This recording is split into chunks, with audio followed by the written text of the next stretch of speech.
Good evening. Firefighters across Sydney were on edge today, bracing for a bushfire in the searing heat. But towering flames and smoke instead came from a blaze that engulfed a waste factory at Lansvale in the city's southwest. Sydney's skyline turns black.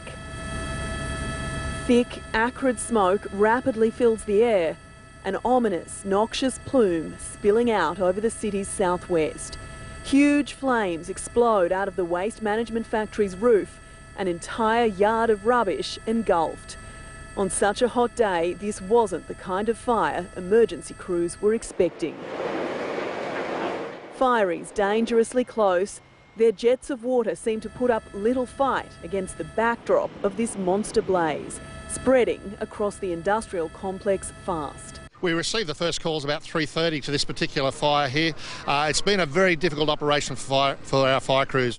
Workers from nearby businesses were made to evacuate. I need anyone that actually got evacuated from the factory.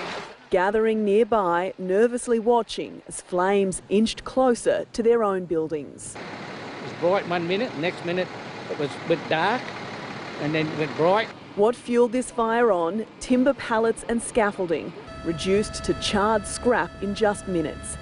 It sucked in resources from across Sydney, more than 100 firefighters from 20 stations trying to contain this dangerous blaze and stop it taking any more buildings with it. Now the fire is not out, we have the fire surrounded, we have saved a number of adjoining factories, but we still have a long firefight ahead of us.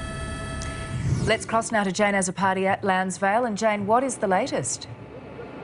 Well, as you can see, Georgie, firefighters have done a remarkable job. That thick black smoke is now almost white. The fire has also been contained and the firefighters have done it while saving all of the adjoining buildings. The only things actually destroyed were those timber pallets and the scaffolding.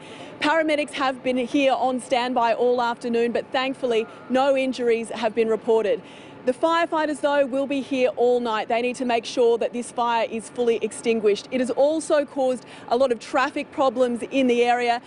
There are many roads around this fire that are closed. The Hume Highway on approach and other roads are very heavy going. And while visibility is improving, motorists are advised to avoid the area for the moment.